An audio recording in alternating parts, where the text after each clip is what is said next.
India കിരീടം സ്വന്തമാക്കിയിരിക്കുന്നു. നമ്മൾ കാത്തിരുന്ന ആ നിമിഷം ഇതാ വന്നു ചേർന്നിരിക്കുന്നു. വീണ്ടും വിശ്വകിരീടം ഉയർത്തിയിരിക്കുന്നു ഇന്ത്യ. ന്യൂസിലാൻഡിനെ തകർത്ത് കിവികളുടെ ചിറകരിഞ്ഞ് ഇന്ത്യ ഒരിക്കൽ കൂടി 2020 ലോകകപ്പിൽ കിരീടം സ്വന്തമാക്കിയിരിക്കുകയാണ്.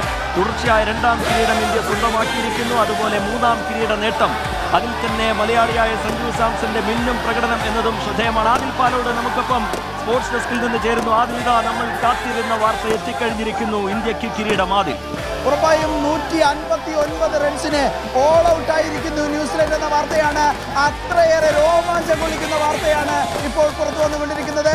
96 റൺസ്, അത് വളരെ വലിയ സ്കോറാണ്, വളരെ വലിയ വിജയമാണ്, ഒരിക്കലും ചെറിയ വിജയമല്ല. ഒരുപക്ഷെ ഇംഗ്ലണ്ടിനോട് 7 റൺസിന് മാത്രമാണ് നമ്മൾ വിജയിച്ചിരുന്നത്.